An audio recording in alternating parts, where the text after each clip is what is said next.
我哋開始啊！好開心今日咧，今日咧我哋會睇《使徒行傳》嘅第6同埋第7章。咁我唔知睇唔睇得晒。咁如果今日睇咗幾多就睇幾多啦，因為好長啊。今日咧會講一個我好中意嘅人物，點解咧？呢個主角咧就係叫 Stephen 啊，史提反。點解咁中意咧？因為我中學係讀聖 Stephen 嘅，赤柱寄宿。係啊，咁所以咧我中一開始咧就基本上每個學期一定會講一下佢嘅故事。咁所以咧對我嚟講又好似好熟，但係跟住再睇咧又好似有一啲新嘅嘢，我喺當中又了解咗。係啊，赤柱係嘛？我書係咩？邊間啊？新加坡。係咩？所以嗱，一定要同你阿孫可以講下今日 Stephen 嘅嘢。好，我哋一齊咧嚟祈禱。主啊，感謝你，因為我哋有同伴啊。係啊，今日當我哋一路睇史提反嘅故事，神啊，你讓我哋見到佢哋一齊作為信徒點樣喺教會裏面同弟兄姊妹同傳道人，佢哋一齊咧喺生命裏面去經歷。主啊，我哋就將今日嘅呢2段經文咁重要嘅經文，我哋加上俾你。求你就做我哋嘅主，好讓我哋能夠聚焦喺我哋點樣去喺教會裏面一齊去服侍。去同弟兄姊妹一齊經歷教會嘅需要，主啊，我哋感謝你。主啊，再次咧將我哋嘅生命交俾你。係啊，頭先我哋喺度分享，無論係經濟嘅問題，無論係天災人禍嘅問題，無論係咧好近啊，我哋香港或者內地大風嘅問題。主啊，我哋就求你去保守每一個家庭，保守每一個家庭，當佢哋面對住有艱難嘅時候，求你咧親自去引導。為咗咧世界，我哋加上俾你。係啊，神你話過，你將要嚟嘅時間就會有好多地震、饑荒，好多我哋想像唔到嘅事會發生。主啊，我哋知道你嘅日子臨近嘅時候，我哋更需要去倚靠你，更需要喺當中認信喺你裏面，好讓我哋能夠每一日都滿有喜樂恩典，滿有盼望，滿有應許嘅過每日嘅生活。就將我哋每一個弟兄姊妹嘅身體交上俾你。係啊，今日你做我哋嘅主，又讓我哋咧一齊喺你裏面學習你嘅話語。感謝你，祈禱交託，奉主名求。如果教會裏面咧有好多嘅活動，全部都淨係得傳道人做咧，其實傳道人都好辛苦，係嘛？而今日咧，我哋見到咧，原來當我哋有一啲狀況喺教會出現嘅時候，我哋作為信徒，我哋作為一齊喺呢間教會裏面成長服侍嘅人，我哋可以點樣去面對呢？今日咧想睇咧《使徒行傳》嘅第6章，第6章好長嘅，我想先睇咧第6章嘅1至7節。咁大家揭咗先，我讀俾大家聽好嘛？個主題目咧就叫揀選7人辦理供給的事。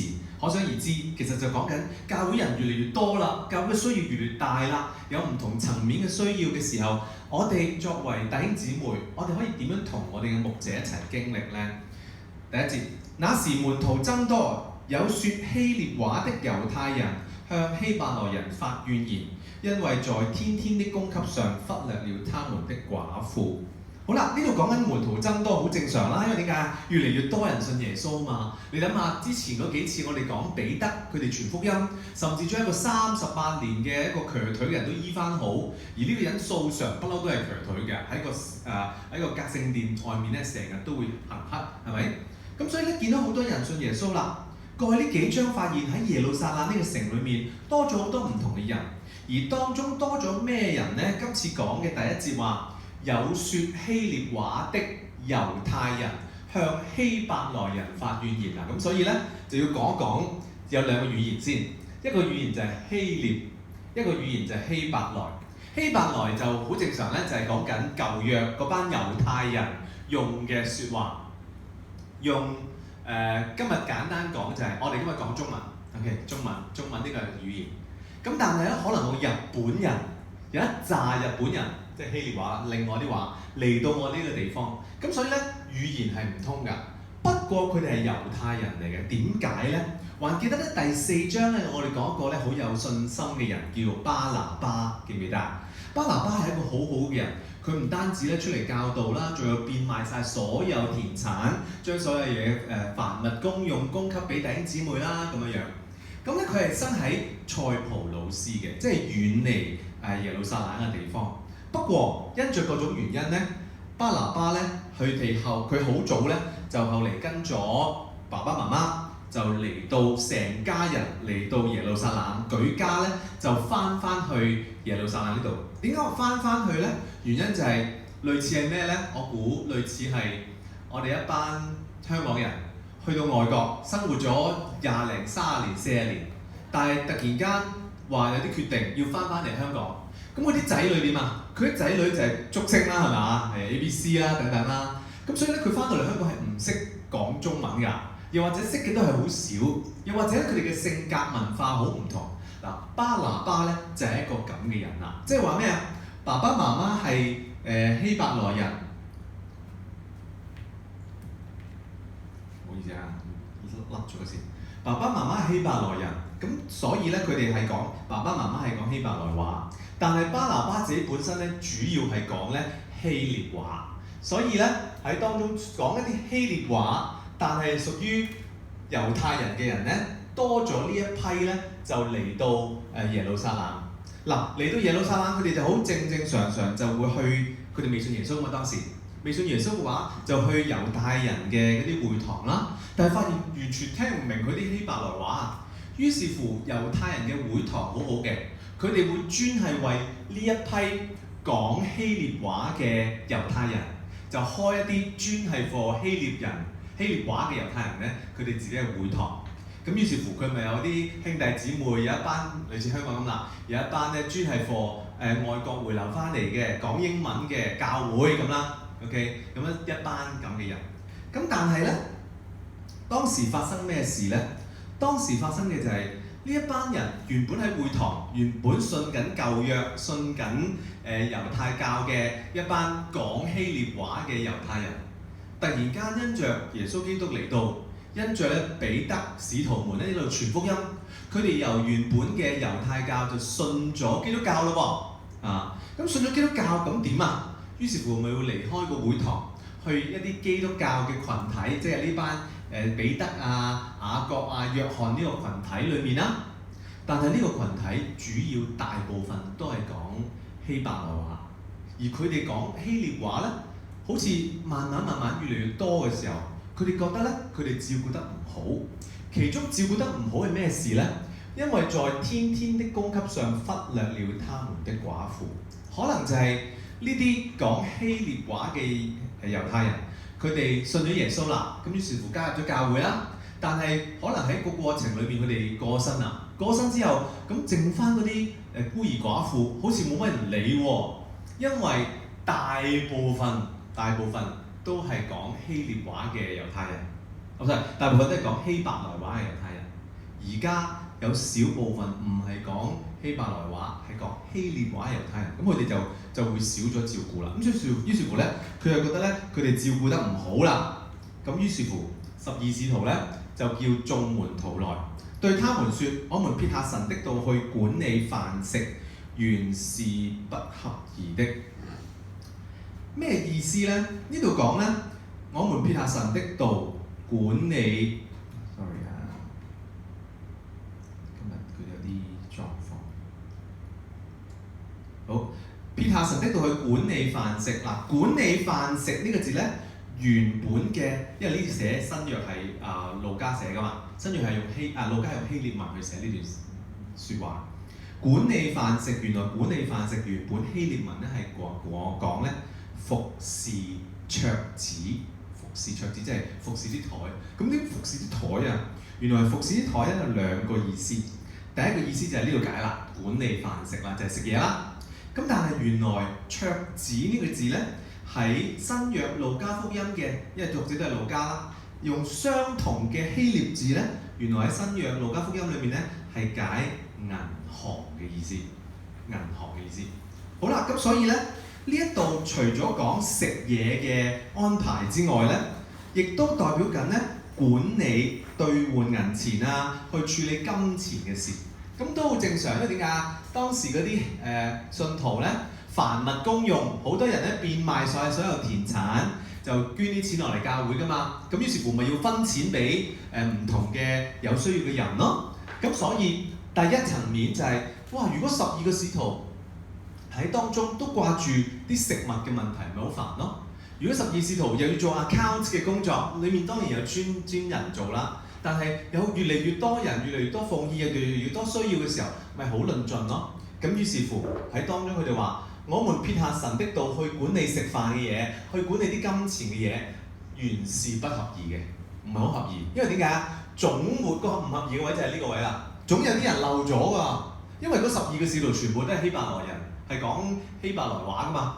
但係而家多咗好多講希臘話嘅猶太人喎，咁於是乎要照顧佢哋，總要有一班人去照顧。嗱，咁所以咧，你會跟住睇到呢紮名單有7個人，全部呢7個人咧個名我哋唔知啦。但係當你睇翻原文嘅時候咧，佢哋係全部都係希臘文嚟嘅，即係話其實呢度講7個去服侍供給嘅呢7個人，其實佢唔係管理晒成個教會所有嘢，佢係專係話，哇！因為多咗好多講希臘話嘅猶太人信咗耶穌，我哋要有7個人咧，都係有呢個背景嘅一啲希臘話嘅猶太人咧，去照顧翻呢啲講希臘話嘅猶太人嚇。咁所以應該原本嘅教會仲有好多其他人照顧緊講希伯來話嘅一班人，而呢度呢7個咧專係管理嗰啲咧講希臘話嘅猶太人。舉一個香港嘅例子就知啦，用一個例子就係如果我哋教會突然間大埔浸信會突然間多咗好多外國人嚟聚會，1個、2個、3個、4個係有㗎，20幾30年前。咁於是乎越嚟越多咁嘅教會嘅一啲講英文，頭先嗰個例子啦，就係去咗外國翻嚟香港。咁於是乎佢哋又唔好識講廣東話，咁點咧？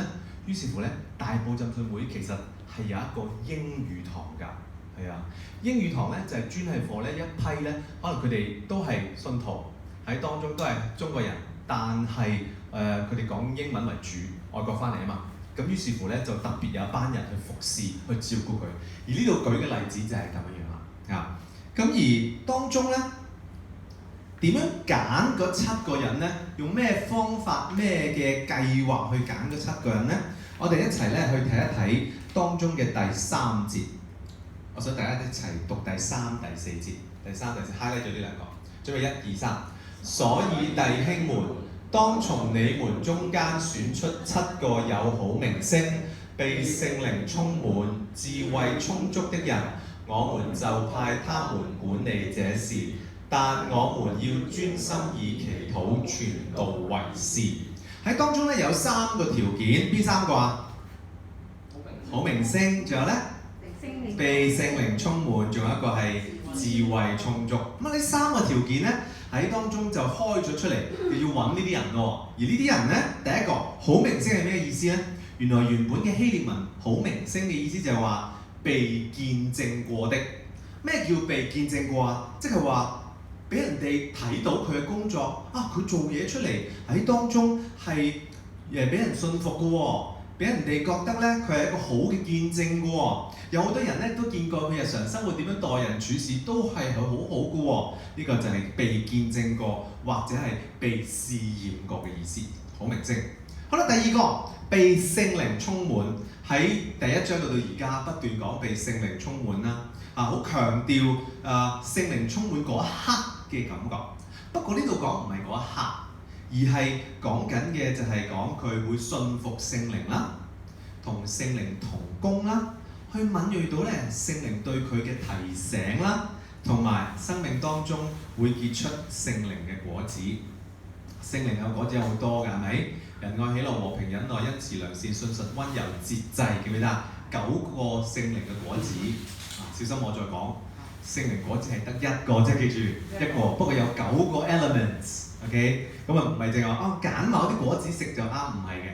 聖靈嘅果子咧，嗰9樣咧係全部包喺 the fruit of the spirit。the fruit of the spirit 係單數嘅 ，OK？ 咁所以咧係包晒所有嘢㗎。仁愛、喜樂、和平、忍耐、恩慈、良善、信實、溫柔、節制，全部都有㗎。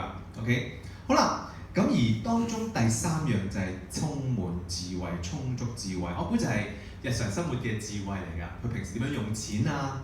你見到佢日常生活點樣去處理一啲難題啊？又或者喺面對住有啲衝突嘅時候，佢會企出嚟做和事佬啊等等。呢啲係生活上面嘅智慧。咁所以呢7個人既被人哋見證覺得佢好啦，第二就係佢哋做事又好有條理啦，喺當中處理事情嘅時候又好有人認同啦。最重要嘅就係佢哋好屬靈嘅，佢哋好肯接觸聖靈啦，去信服聖靈啦，聖靈嘅提醒，大家咧都喜悅喎。於是乎咧就揀咗第一個就係司提反Stephen，OK 第一個，乃是大有信心、聖靈充滿的人。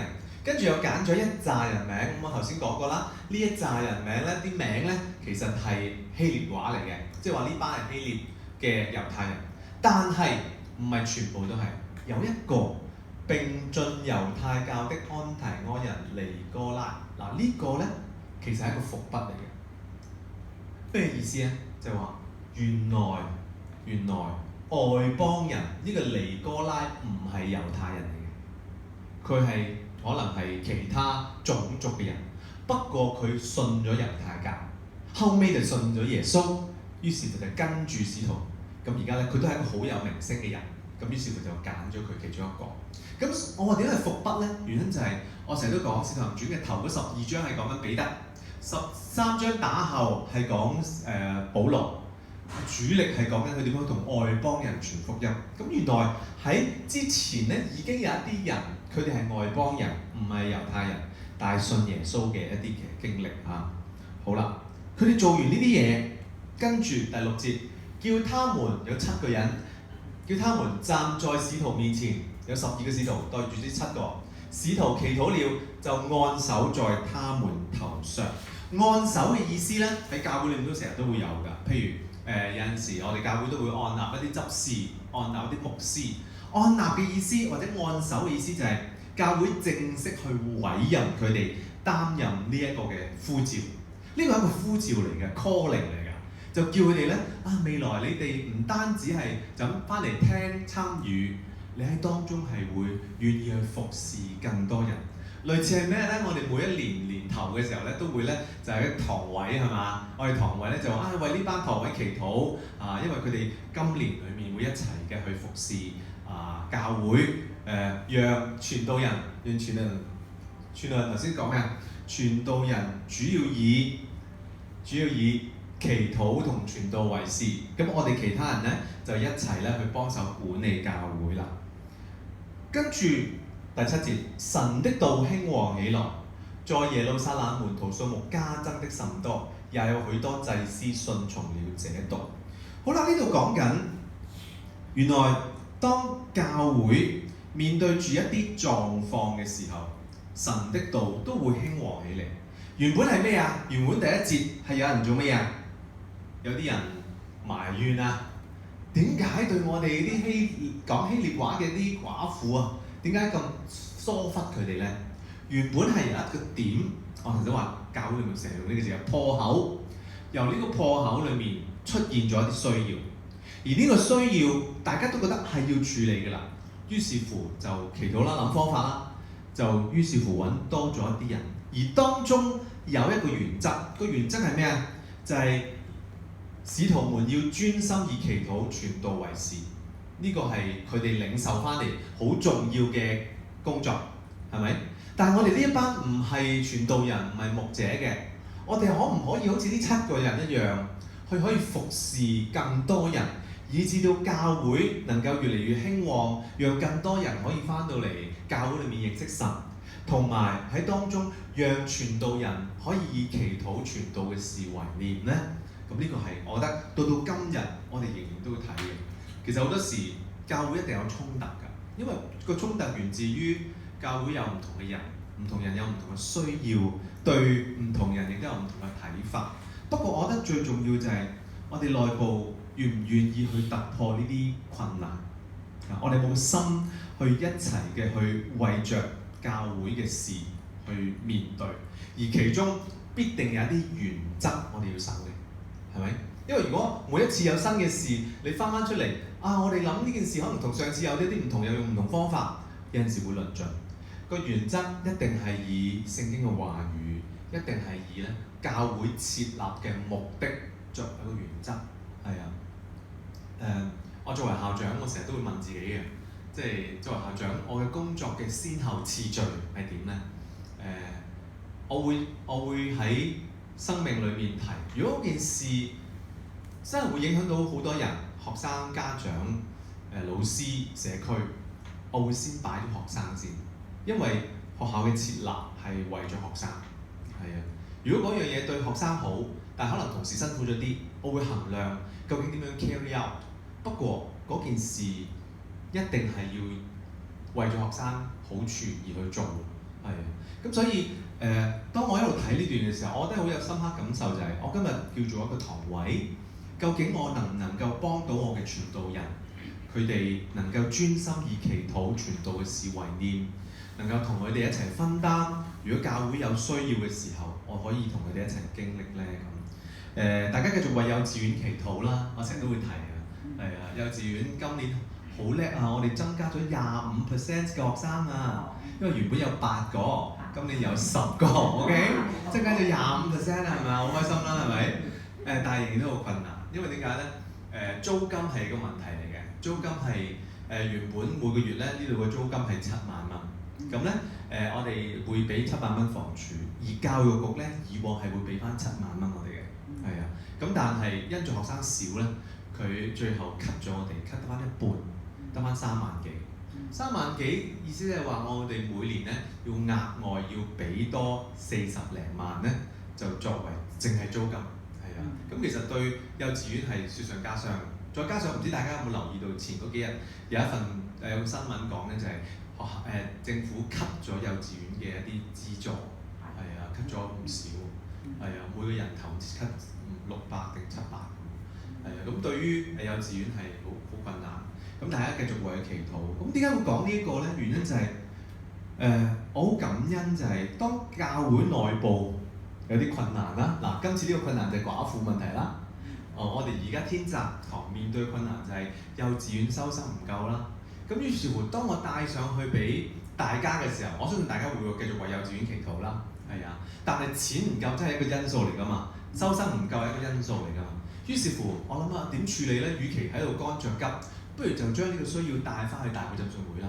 咁所以咧，我喺大埔浸信會嘅另外一個會議叫教育委員會裏邊咧，我就因為教育委員會係講緊4間幼稚園，大埔浸信會有4間幼稚園，同埋有1間嘅小學。其實其餘嗰3間大埔嘅幼稚園咧，係收生好足夠㗎，係天澤呢邊論盡啲。咁而家小學又係好好嘅。咁於是乎我就話啦，有冇機會有一啲嘅贊助資助可以俾到學校咧？咁好好啊！大埔浸信會就有啲基金啦，係啊，即係佢哋好爽快就話，總之學校有需要。未來呢2-3年，你哋向我哋申請，咁我哋就盡量注資入嚟幼稚園，即係錢係最重要嘛。注資入嚟幼稚園，好讓幼稚園咧能夠至少運作到呢幾年困難嘅時間。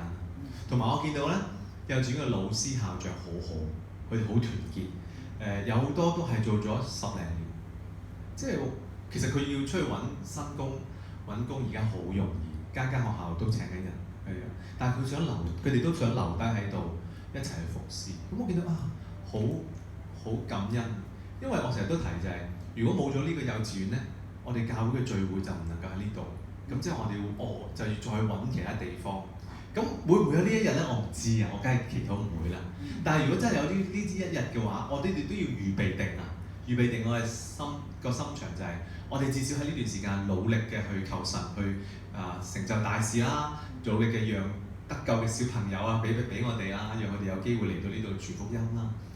咁跟住就諗啦，我哋嘅原則係咩？原則就係我哋 Day One 設立呢間教會係想傳福音㗎嘛，係想喺呢個幼稚園裏面讓小朋友好細個已經可以認識呢個耶穌基督信仰。咁我哋喺呢件事上面有冇做好我哋嘅本分先？如果未嘅話，我哋咪繼續努力咯。咁所以呢2年咧，我哋多咗好多活動，邀請大家又嚟幼稚園幫下手啦，有好多活動同幼稚園夾下啦咁。我相信呢個過程係從今日嘅經文都提我自己就係嘅，教會一定會有困難，而啲困難最重要就係我哋要帶翻去神嗰度，求神喺當中幫我哋去面對。咁所以請大家都繼續為幼稚園祈禱啦希望咧求神啦喺當中繼續嘅讓更多小朋友嚟。我聽佢哋講好似今呢啱啱2月定3月又多咗學生，咁11個啦 OK 好開心，一個咁拎翻嚟，一個嘅邀請佢哋嚟，咁求神繼續去保守啦好啦，跟住啦，去到我哋嘅主角 Stephen 啊，我話今日未必講得晒，因為好長，由第6章嘅第8節去到第7章嘅尾都係講 Stephen 嘅1章幾，好明顯司提反嘅呢件事係好重要一件事。我唔知大家未睇之前，你記唔記得司提反係咩事啊？佢係俾人哋做啲咩？好，睇個結果，第7章、第7章最後司提反佢點㗎？第7章好長㗎，所以我哋而家講唔晒。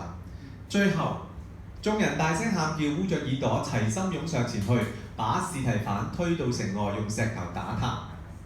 作見證的人把衣裳放在一個少年人，名叫掃羅。咦，掃羅係邊個？即係後面嘅保羅，之後嘅保羅，又係啲伏筆嚟嘅。OK， 腳前，他們正用石頭打的時候，司提反呼籲主説：求主耶穌接收我的靈魂。又跪下大聲喊着說：主啊，不要將這罪歸於他們。説了這話就睡了死了。掃羅也喜悅他被害。點解呢件事要花成章幾去講司提反呢？總有原因㗎嘛。聖經路加一個醫生，佢鋪陳第6章、第7章講司提反嘅事，2章都係講司提反。一個咁重要嘅章節，梗係有原因，因為當時路加寫嘅時候係主後嘅60零年。主後60零年其實講緊嘅係開始好多逼迫喺教會層面，而司提反係一個 click start， 係教會被逼迫嘅開始。而教會被逼迫開始係源自於一班好有名聲，唔係使徒嚟㗎。OK， 即係我哋呢班人嚟嘅。OK 好名聲，被聖靈充滿，有智慧嘅被委派去服侍教會嘅。而當中佢係第一個殉道者，我叫做新約聖經嘅講嘅殉道者。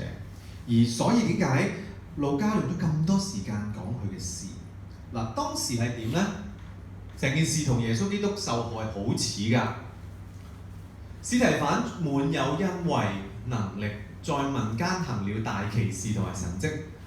原來唔係淨係嗰12個使徒會行奇事，唔係嗰12個使徒，淨係嗰12個使徒會醫治趕鬼嘅喎。原來佢都有啲大奇事神蹟會出現嘅喎。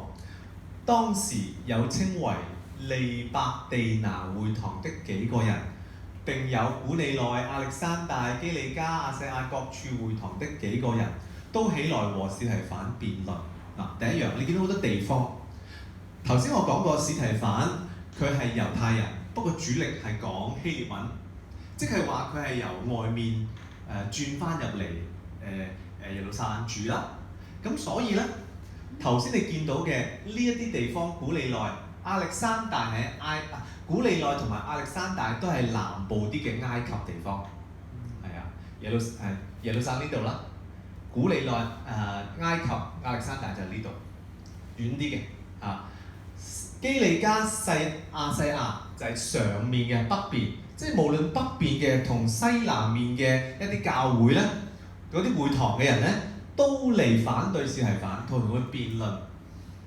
你估辯論咩啊？呢一班第一樣各處會堂，即係話佢哋都係信舊約嘅猶太教。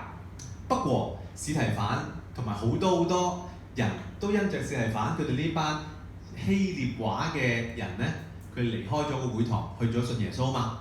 咁所以簡單嚟講，你搶我啲客仔，係咪？咁於是乎咧，佢哋就同司提反辯論啦。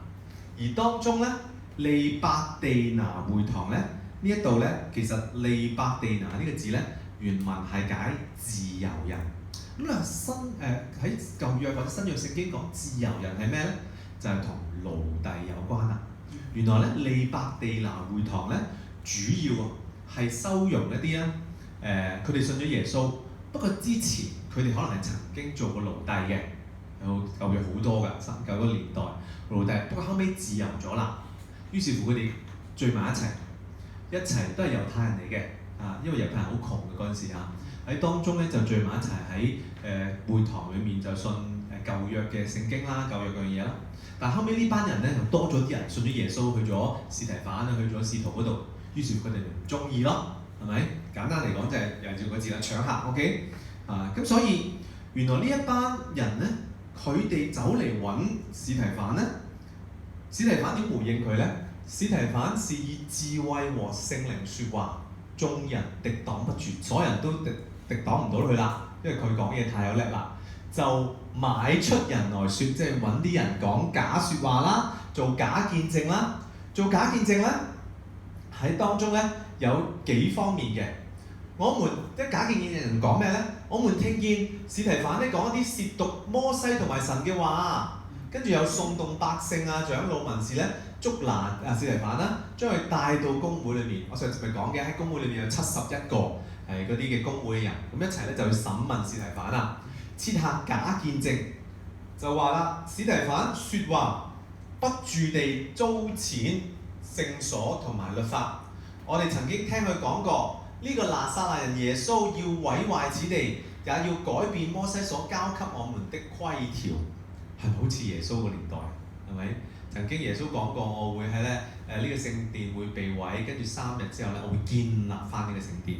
咁佢哋唔明講乜，咁係正常啦。但係我哋而家睇翻3日就係講復活啦，係咪？咁所以咧，佢哋講咗好多咧，好似㗎，又係誣告司提反，好似耶穌個年代。主要係講咩啊？講司提反講咗啲褻瀆摩西嘅説話啦，褻瀆神嘅説話啦，又褻瀆糟踐咗呢個聖所，即係聖殿啦咁。在公會裏坐着的人都定睛看他，見他即係司提反啦的面貌，好像天使的面貌。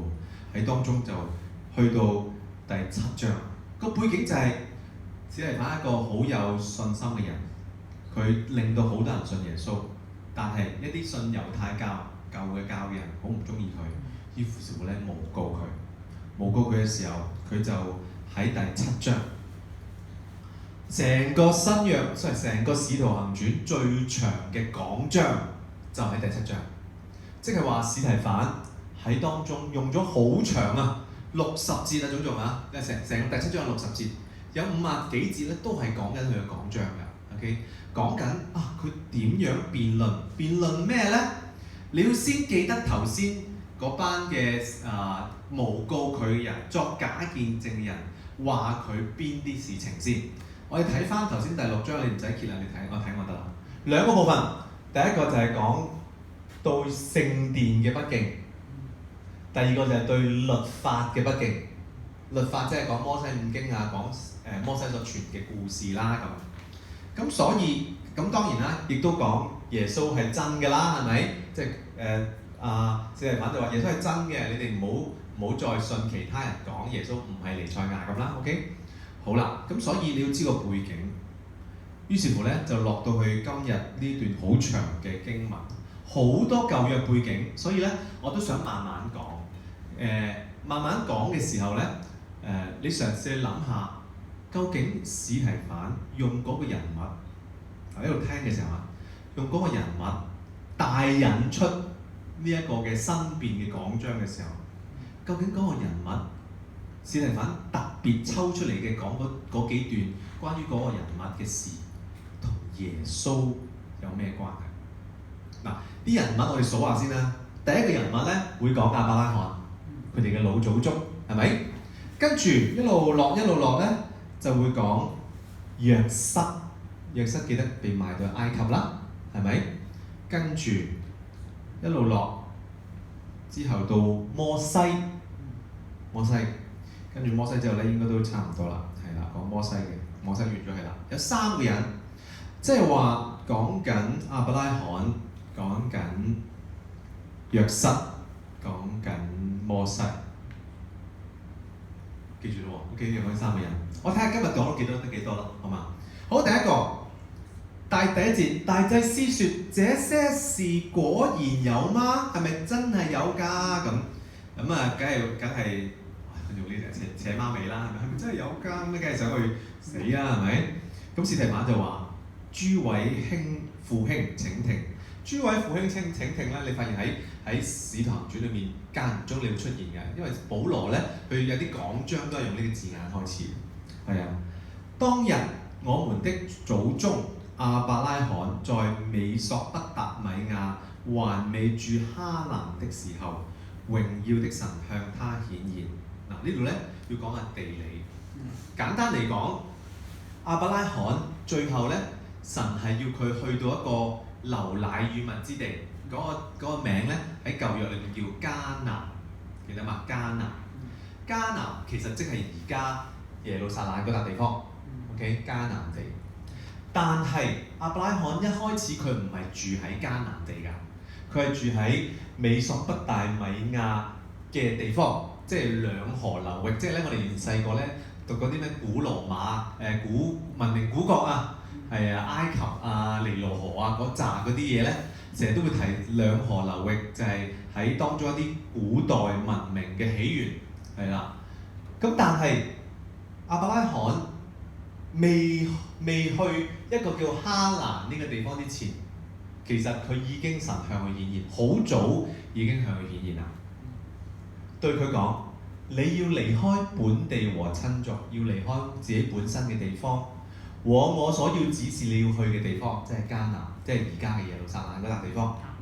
他就離開迦勒底人之地，住在哈蘭。嗱，哈蘭都未係迦南地嚟㗎 ，OK？ 即係話佢原本一個地方啊，咁樣睇啫。原本一個地方，佢行咗去哈蘭，但係迦南喺呢邊。咁你簡單啲，咁你明啦。即係 on the way 去到迦南之前，佢住咗一個哈蘭呢個地方啊。但係佢未去哈蘭之前咧，神已經同佢顯現啦，已經一個好人啦。神好想咧將佢嘅信仰咧由呢個支派開始啊，由呢個種族開始，唔係支派，係啊。他父親死了以後，神使他從那裡搬到你們現在所住的地。即係當佢爸爸過身之後，佢先至容許佢由哈蘭去到迦南呢個地方，即係耶路撒冷呢個地方。OK， 在這地方，神並沒有給他產業，連立足之地也沒有給他，但應許要將這地賜給他和他的後裔為業。那時他還沒有兒子。講緊嘅係亞伯拉罕一開始係乜嘢都冇。但係佢只係聽到，佢見到神嘅時候，只係聽到神話你要去啊，你去迦南地，佢就咁樣離開咗自己原本住嘅地方。不過呢一個位，史提反刻意講係咩呢？佢唔係直接嚟到迦南呢個地方㗎，係咪？佢中間有個中轉站叫哈蘭呢個地方。咁即係話咩呢？有陣時當我哋嘅祖宗亞伯拉罕呢個咁重要嘅人，佢神叫佢去到迦南建立佢嘅呢個種族啦。但係其實當中都有好多嘅轉折位，都有好多嘅事情喺中間係發生咗，以至到最後先至嚟到呢個地方嘅。咁但係嚟到呢個地方之前發生咩事呢？就好多事發生啦。因為點解呢？亞伯拉罕佢喺哈蘭呢個地方，啦 ，OK 啊，佢最終去到佢應許嘅地方，即係迦南地。但係去到迦南地都咩都冇㗎，都從來都冇俾任何產業佢，冇兒子，咩都冇，連佢喺住嘅呢個地方，佢有好多事情發生都好啦，都要搶翻嚟嘅好多嘢。咁但係神呢，讓佢去到耶路撒冷嘅時候，神就同佢講啦。他的後裔即係亞伯拉嘅後裔啦，必寄居外邦，那裡的人要叫他們作奴僕，苦待他們400年。即係話亞伯拉罕先去咗哈蘭，當爸爸死咗，佢就先至開始去迦南呢個地方。去到迦南地方又冇產業，又冇仔女，甚至神就話：你喺呢度建立我嘅國家，我嘅民族，但係遲啲你個民族又會走㗎啦，遲啲你個民族咧就會去咗埃及，有400年咁耐啊。不過最後會翻嚟嘅。OK， 呢啲應許全部都係喺當中好耐之後發生嘅事嚟。OK， 好啦，繼續講。神說他的後裔外邦寄居啦，400年啦。神又說，使他們作奴僕的那國，即係埃及啦。我哋而家睇到 OK， 我要懲罰，以後他們要出來，在這地上侍奉我。神又賜他割禮的約，於是乎咧，亞伯拉罕就生咗以撒，第8日行咗割禮，以撒就生雅各，雅各就生咗12個先祖。呢度咁提咁多嘢，係講緊咩咧？講緊一個好簡單嘅信息，就係神有佢嘅 planning， 有佢嘅計劃。嗱，神有計劃嗰件事唔會即時發生嘅。神有計劃亞伯拉罕要喺未去迦南之前，佢要離開自己本族嘅地方，最後要去神應許嘅流奶與蜜之地。但係呢個過程好長時間，甚至就算去到好多咯，遲啲因為各種情況又會走㗎，係咪？又去埃及地，但係神最終都要呢班選民去翻耶路撒冷，即係迦南地。上講咩咧？就係、無論幾轉折，無論幾多事發生，無論有咩嘅情況，有幾困難都好，神有佢嘅 planning。咁落翻去今日，司提反點解要講呢個位咧？原因就係、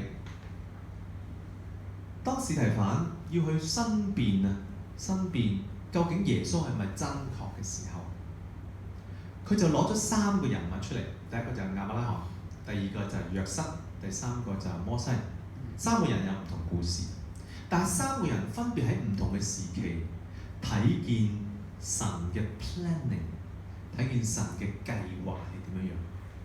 你諗下，對於亞伯拉罕嚟講，佢聽到神話會點，到佢真係去到迦南地，都已經好長時間。去到迦南地又冇咩產業，最後佢又聽到神話，佢將每個國家咧會被逼去到外族嘅喎，一早已經預言嘅咯。咁但係最後都會翻嚟，即係話無論幾轉折，最後神嘅 planning 都係讓佢哋喺迦南地呢個神應許嘅地方建立佢哋嘅國家。今日耶穌基督，你見到嘅好似完全同冇啦啦，但係耶穌基督都係 planning 嘅一個部分。你要信呢個 planning， 所以司提反想用呢一個位去帶領到神有佢特別嘅計劃。跟住我講埋約瑟，可能都要停下。第9節，先祖嫉妒約瑟。如果大家記得約瑟嘅故事，約瑟咧佢嘅爸爸叫咩名啊？雅各。雅各有12個仔，約瑟排第幾啊？約瑟排第最尾11，係啦。佢仲有個細佬叫 Benjamin 便雅憫 ，OK？ 佢係排第11。咁前面嗰啲兄長喺當中同佢一齊成長，當時便雅憫未大個啦嚇。發生好多事，點咧？就係發生雅各特別中意約瑟啦。點解雅各特別中意約瑟啊？因為雅各佢有4個老婆 ，OK？ 有2兄妹，唔係2兄妹，2個姊妹，2姊妹之間亦都有2個婢女，記唔記得啊？一開始咧，佢最中意嘅生唔到 BB， 咁於是乎咪揾下家姐啊，跟住揾細妹嘅婢女啊，揾家姐嘅婢女又生 BB， 最後細妹生到啦 ，OK。咁而個過程咧，約瑟係佢最中意嗰個，因為係佢最愛嘅愛人，花咗14年嘅時間先儲到呢個愛人啊 ，OK， 所以就同佢生咗第一個小朋友就係約瑟，都排第11啦已經嚇，所以佢對佢特別有好感啦。而喺當中約瑟自細咧都有好多神奇嘅事發生㗎。第一件事就係喺當中佢會發啲好特別嘅夢啦，夢見星星月亮同埋啲太陽咁啊向佢跪拜啦，又有啲禾捆去跪拜啦嚇。咁所以咧再加上阿爸爸特別溺愛佢啦，爸爸會俾件好靚嘅彩衣佢啦，係咪好靚嘅彩衣？咁所以最後就被哥哥出賣咗去埃及地。被賣埃及地喺當中經歷好多事。呢度講咗啲咩咧？神卻與他同在，與約瑟同在，救他脫離一切的苦難，又使他在埃及王法老面前得恩典有智慧。又係發生好多事啊！原本咧去波提佛一家，諗住咧喺當中可以照顧個屋企人啦、主人啦，但係佢主母就鹹濕啦，中意咗佢嘛，係咪？於是乎又扯開佢件衫啦，於是乎被賣到去監，跟住又幫啲酒政啊、膳食官啦去解夢啊，係咪？到法老王有發夢嘅時候，佢就幫佢解。於是乎咧，就當時會面對7年嘅豐年，跟住有7年嘅荒年，記唔記得呢啲嘢 ？OK， 咁於是乎咧就法老王就話：我相信冇乜人好似你咁有智慧㗎啦。不過就讓咧約瑟咧就成為咗宰相，就咧去管理飯食嘅事，建立咗好多地方咧係儲糧嘅。咁到最後真係過咗7年豐年之後饑荒啦，咁於是乎咧就發生跟住嘅事啦，就係點啊？sorry啊，有甩咗。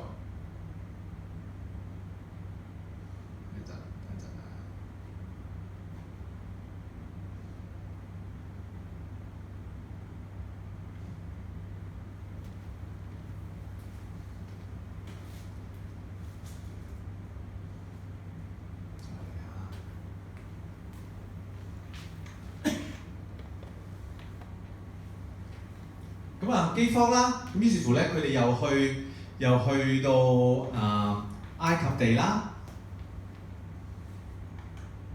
冇呢個，唔知咩原因。Yes 得啦，係啊。咁法老就派佢作埃及國嘅宰相啦，並且兼做管家啦。後嚟埃及同迦南咧，全地都饑荒啦，大受艱難。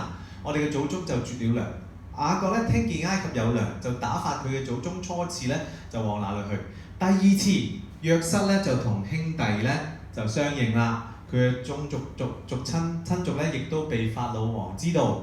約瑟就打發弟兄咧請父親雅各同埋全家75個人嚟到，於是乎雅各就去到埃及，後嚟祖宗都寫喺嗰度，又被帶到示劍葬喺呢個地方。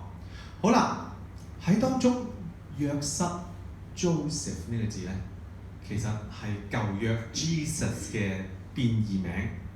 咁所以咧喺舊約裏面咧 ，Joseph 約瑟呢個字咧，成日約瑟呢個人咧，成日都會比較同耶穌比較啊，係啊，因為舊約裏面咧，約瑟好似冇犯過錯咁㗎，你從來冇聽到約瑟講過佢有任何做錯事。諗下佢只係發夢啫，唔係佢想啊嘛，個夢真係咁發生啊嘛，咁佢都係好坦白咁講俾哥哥聽，講俾爸爸媽媽聽啫。咁佢唔係刻意想奚落佢哋㗎嘛，佢都唔知個夢點解可能出嚟。咁去到佢一路做宰相工作，因為都係好有好嘅地方。咁當中喺呢度咧有2個點我想特別提嘅。第一個點咧就係約瑟就打發弟兄請父親雅各和全家75個人去到埃及。喺當中咧，我想大家睇另外一段經文，你唔使揭啦，我揭俾大家。出埃及記嘅1章5節。出埃及記顧名出埃及記就係離開埃及啦。第1章就係未離開嘅，都未講10災係咪？但係當時講緊咩咧？唔好睇所有嘢，有好多人啦。凡從雅各而生的共有70人。頭先喺史提反嗰度嗰句個講道嗰度咧，佢話有幾多人啊？75喎，係咪啊？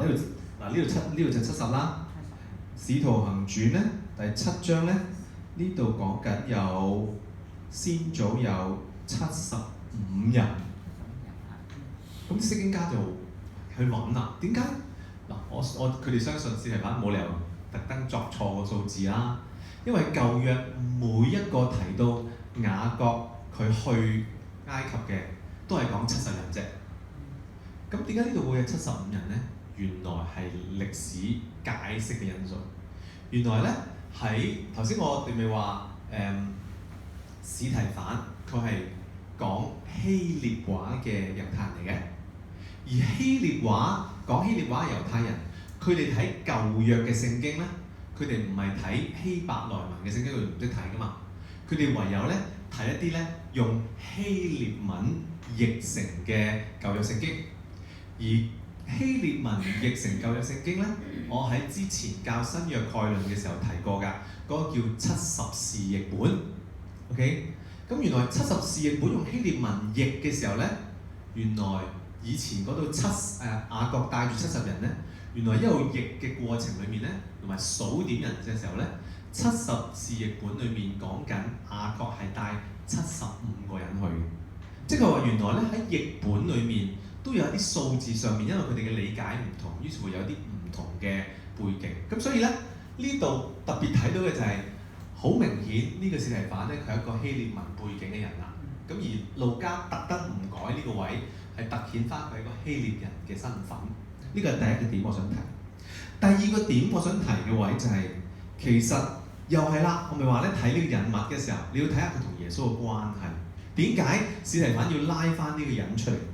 頭先睇亞伯拉罕，又或者整個講緊嘅就係 planning， 但係特別講約瑟。係因為約瑟佢都唔係一帆風順，一個咁好嘅人，佢都會俾人誣告，俾人哋賣係嘛？俾兄弟賣 ，OK， 賣到去埃及。所以你嘅祖先，就算係好似冇犯過錯嘅約瑟都好啦，喺佢嘅生命裏面都唔係第一次就已經一帆風順，佢都係被棄絕、被出賣。經過好多苦難，最後大家先知道佢嘅好係咪？如果佢唔去埃及，穩定啲糧，雅各佢哋成家都冇嘢食係咪？所以佢想講嘅係，你哋見到耶穌基督好似俾你哋賣，俾你哋拋棄，俾你哋釘喺十字架上面，佢同約瑟一樣。你以前嘅拯救者都係一樣，佢哋都會經歷一啲被棄絕、被人賣、被人哋唔中意嘅時間，耶穌一樣。不過最後佢都係好似約瑟一樣，係整個民族嘅拯救者，而耶穌係真正嘅彌賽亞。所以點解睇到呢點停一停啦我哋今日，因為好跟住又要睇摩西嘅，太多人啦，我驚大家亂晒。但係你會見到咧，咁長嘅講章，司提反要去呈現嘅，至少有兩點先可以睇咗。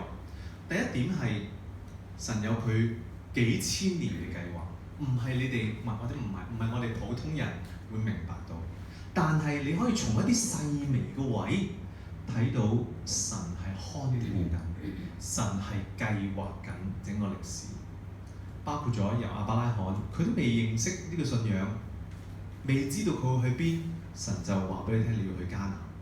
去到迦南嘅時候都未建立國家，神就話俾佢聽，你將會你嘅後裔好幾代之後，全部就會去咗埃及。但係唔緊要，最後你會翻返嚟。講約瑟嘅故事，約瑟經歷被哥哥出賣，被賣到去埃及，被個主母誣告，係咪？嗰一連串嘅棄絕出賣，同耶穌今日經歷嘅嗰陣時經歷唔一樣，係咪？不過喺呢個階段，無論約瑟嘅階段或者耶穌嘅階段，佢想對比緊嘅就係耶穌，佢都經歷呢啲棄絕，經歷呢啲誣告，但係佢都係佢神所安排嘅呢個彌賽亞。咁所以咧，一路睇埋下面，你就發現好長嘅一段講章，但係裡面講緊透過唔同舊約佢哋好尊重嘅人物，去帶引出耶穌先係嗰個真正嘅救主。Okay. 好，今日冇問題，我預備咗測驗紙，但係我未講晒第7章，所以唔排住OK， 好，咁但係我覺得，當我哋今日睇《使徒行傳》第6、第7章咧，講司提反嘅事咧，我有兩個位好想作一個總結嘅，就係有陣時我哋睇某一點嘅時候，我哋好困難，我哋好多唔知，因為喺嗰一點，我哋只係睇見嘅係過去好短時間，但係神有佢嘅好大嘅計劃，神佢喺我哋每一個人嘅生命都有佢獨特嘅計劃，而呢個計劃看似隱藏，但係亦都好明顯喺我哋生命裏面，只要我哋願意去求。去明白、去了解，總會有機會能夠知道神嘅計劃係點。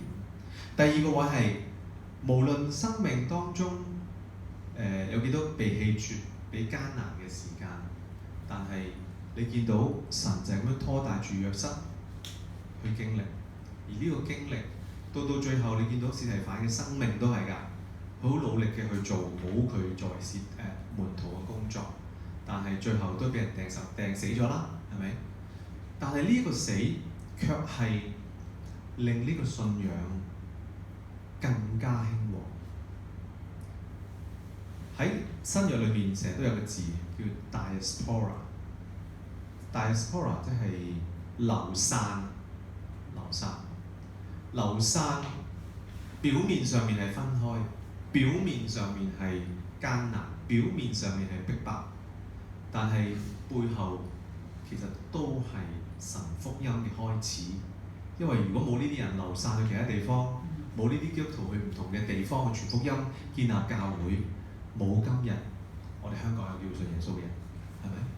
所以喺第二個位，我想提嘅就係、有啲看似表面上面係一啲唔係，我哋喺嗰刻都睇唔到嘅。總之看似一啲困難、艱難嘅時間，但係都係神造就嘅點。我哋一齊祈禱。主，感謝你，感謝你讓我哋今日睇到一個喺新約年代第一個殉道者，佢嗰份嘅堅持，佢對信仰嗰份透徹，佢對歷史、對神你嘅計劃嘅嗰份執着。主，我哋感謝你。係啊，神你叫我哋生命，我哋有陣時會見到嘅嗰啲困難、嗰啲離開、嗰啲棄絕，或許係心裏面係好傷痛，但係卻係造就一個更好嘅自己，造就一個更願意依靠你嘅人嘅生命。主啊，求你俾我哋有嗰份屬靈嘅智慧，睇得見呢啲都係你嘅安排，睇得見你點樣去成就你嘅計劃喺呢個地上面。主啊，當我哋忙碌喺自己日常嘅生活嘅時候，神你間或就用各樣嘅事情去挑起我哋，可能會有啲情緒，或者可能有一啲嘅狀況。